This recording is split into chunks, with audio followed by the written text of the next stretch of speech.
Bab 376 lenyap tak bersisa. Tidak. Dalam balutan cahaya emas, Sander memandang dengan emosi. Tatapannya begitu merah. Serangkaian energi pedang yang mengerikan terus dipancarkan dari tubuhnya. Hanya saja, cahaya emas itu tetap kokoh bak besi. Tiada kerusakan sedikit pun. Perlindungan dewa nyata. Ini adalah peninggalan dewa nyata dari ribuan tahun yang lalu. Kekuatan cahaya emas ini begitu kokoh hingga bahkan Kaisar Yongsheng yang berada pada puncak kejayaannya pun mustahil bisa merusaknya. Sander amat ngeri dan ketakutan begitu mendapati Selin yang telah hangus menjadi manusia api di kejauhan.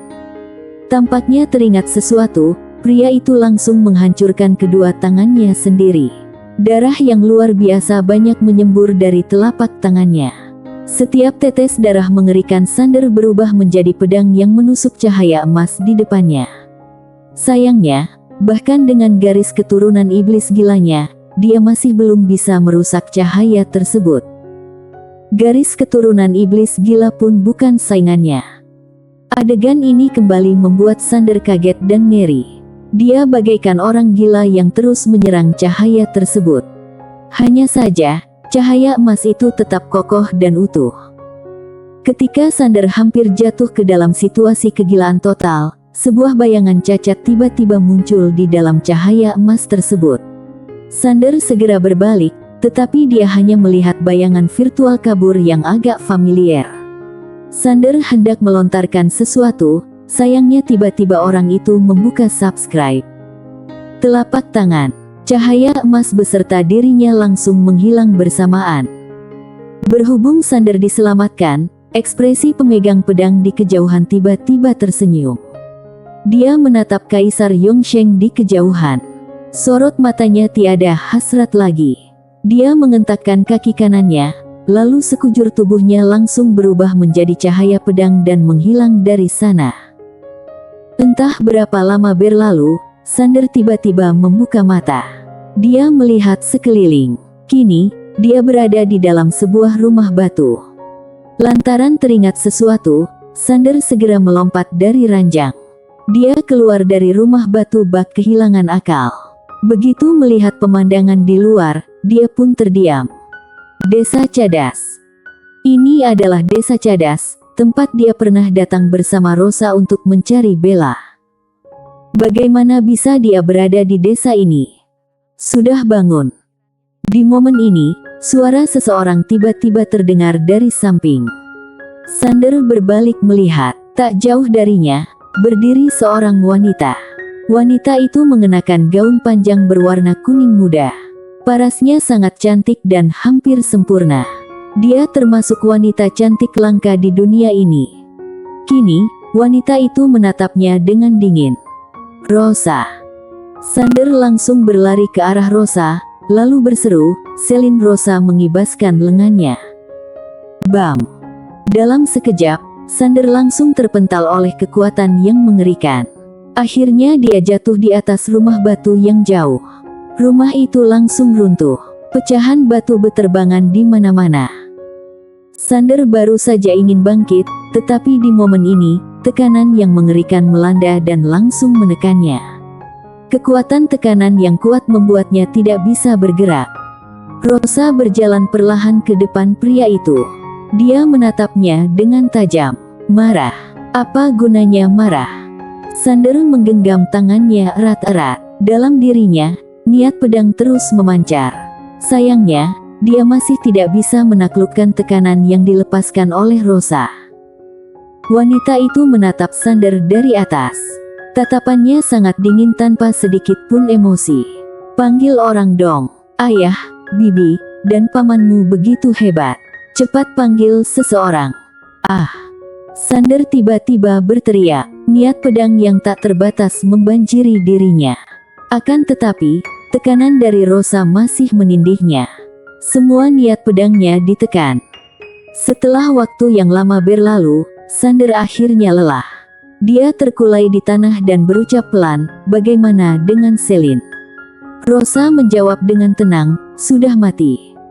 Sander mendongak tiba-tiba dan matanya memerah. Rosa berbalik, air mata jatuh perlahan dari wajahnya. Dia sama sekali tidak ingin hidup. Sander menggenggam tangannya dengan erat. Kuku-kukunya menancap di telapak tangannya. Dia menatap Rosa dengan gemetar, lalu berujar dengan suara terguncang, "Kamu adalah kakak keduanya."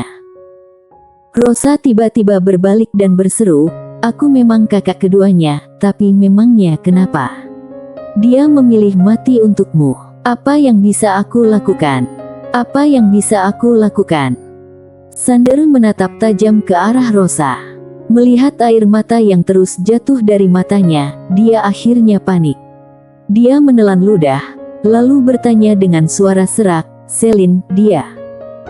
Rosa menatap Sander dengan tatapan sangat dingin. "Kamu tahu seberapa lemah dirimu?" Sander melihat ke arahnya. Tatapan Rosa yang tajam kembali ditujukan padanya. "Kamu selalu tidak ingin mengikuti jejak ayahmu untuk menjadi seorang pangeran. Tapi, kamu bahkan tidak menyadari kamu sudah menanamkan sebuah dewa di dalam hatimu tanpa sadar." Sander agak bingung. Rosa memandangnya seraya melanjutkan, "Kala itu, saat pertempuran itu terjadi, kamu memasuki alam semesta nyata. Tapi, pernahkah kamu berpikir, tanpa kakekmu, apa kamu bisa keluar hidup-hidup dari alam semesta nyata? Ketika melawan klan Botian, tanpa bibimu, apa kamu bisa mengalahkan Rian? Di dasar tanah reruntuhan, tanpa bibimu, apa kamu bisa bertahan dari dewa-dewa di alam semesta itu? Orang-orang yang memberikan warisan dan berhubungan baik denganmu, apa mereka benar-benar memperhatikan dirimu?" Setiap perkataannya tajam dan menusuk hati. Sander memejamkan kedua matanya perlahan. "Tapi, apa kamu pernah memikirkan musuh-musuhku?" Usai berkata demikian, dia menatap Rosa. Matanya yang memerah tampak menakutkan. "Apa yang kamu inginkan dariku? Aku baru saja mendapatkan kembali identitasku dan mewarisi alam semesta Guanxuan, tapi pada saat yang sama, aku juga mewarisi musuh alam semesta Guanxuan. Alam semesta nyata menyerang alam semesta Guanxuan. Kalaupun bertarung sekuat tenaga, aku tidak bisa mengalahkan kalian. Coba beritahu, apa yang harus aku lakukan?" Sambil mengatakan itu, dia tiba-tiba tersenyum pahit. "Ayahku tidak ingin aku menjadi pangeran.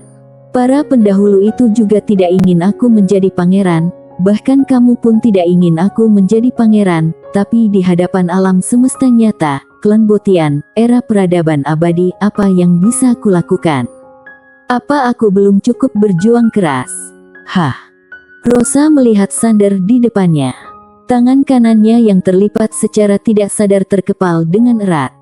Sander dengan pahit tersenyum. Sander tersenyum sinis. "Aku tahu, alasan mereka membantuku karena aku cucunya kakek. Bibiku selalu menyelamatkanku karena ayahku. Bahkan, kamu mengikuti dan menjebakku sejak awal karena aku punya 4 kultivator pedang yang kuat di belakangku. Kalau tidak, aku bahkan tidak pantas untuk dijebak olehmu, kan?"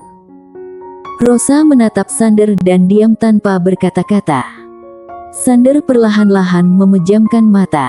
"Dan bela semua rencanamu dengan dia hanya karena aku adalah putra master pedang dunia. Aku punya dukungan yang kuat di belakangku. Kalau tidak, aku tidak akan layak untuk dijebak kalian, bukan?" Aku mengerti semuanya, jadi aku tidak sabar untuk menjadi lebih kuat. Aku juga berharap tidak mengecewakan harapan semua orang. Aku ingin menjadi orang yang benar-benar kuat, tapi kenyataannya sangat kejam. Semua orang mengerti banyak hal, tapi untuk melakukannya, itu luar biasa sulit. Apa kalian berharap aku melampaui monster tua yang hidup puluhan juta tahun hanya dalam waktu singkat? Aku tidak bisa. Di belakang, tangan kanan Rosa terkepal dengan erat. Dia menatap Sander di hadapannya, ingin bicara tetapi ragu. Namun, dia akhirnya tidak mengatakan apa-apa. Sander tiba-tiba bangkit. Dia melihat Rosa di hadapannya seraya berucap, "Apa aku bisa melihat?" Rosa tampak menggeleng. Dia sudah lenyap tanpa jejak. Lenyap tanpa jejak. Sander membeku di tempatnya. Air matanya tumpah seperti banjir yang pecah. Setelah waktu lama berlalu, dia berbalik dan pergi. Tiba-tiba, Rosa berseru, "Tunggu." Sander berhenti. Dia berbalik melihat Rosa. Wanita itu membuka telapak tangannya. Sebilah pedang mengambang perlahan dari tangannya ke depan Sander. Panjangnya sekitar 1 meter dan lebarnya 3 cm, terbuat dari bahan yang tidak diketahui. Keseluruhannya halus seperti cermin dan berkilauan dengan cahaya dingin. Rosa menjelaskan, "Dia tahu kamu tidak punya pedang yang cocok, jadi selalu membuat pedang ini untukmu. Sebenarnya dia ingin memberikannya secara langsung kepadamu." Usai mengatakan itu, dia menggeleng sedikit dan tidak mengatakan apa-apa lagi. Sander melihat pedang di depannya, seperti kehilangan arah. Dia membuka telapak tangannya. Pedang itu melayang ke tangannya. Begitu memegang pedang itu, hatinya terasa seperti remuk. Rosa melihat pria itu seraya berucap, "Kalau kamu ingin mencapai Kaisar Agung, ikut denganku." Usai berkata demikian, dia berbalik dan pergi. Di tempat itu, Sander diam dalam keheningan yang lama, kemudian menyimpan pedang itu dan mengikuti Rosa. Rosa membawa Sander ke sebuah lapangan kosong di desa Cadas. Di sana, ada sebuah portal teleportasi. Rosa masuk ke dalam portal teleportasi. Dia melihat Sander, sementara Sander juga ikut masuk. Portal itu diaktifkan. Dalam sekejap, keduanya langsung menghilang. Ketika muncul kembali, mereka berada di padang gurun yang luas, tanpa batas. Langit tampak gelap dan mendung. Ada perasaan tekanan yang berat di antara langit dan bumi. Rosa melihat Sander seraya bertanya, "Apa kamu tahu di mana ini?" Sander menggeleng. Rosa berkata pelan, "Ini medan perang dewa. Disinilah kakakku bertarung dengan pemilik Pena Tao pada masanya. Kala itu, pemilik Pena Tao berada di masa puncaknya. Dia mengendalikan Pena Tao untuk menghukum dan tak terkalahkan selama puluhan juta tahun. Selain itu, dia juga menguasai sumber Tao."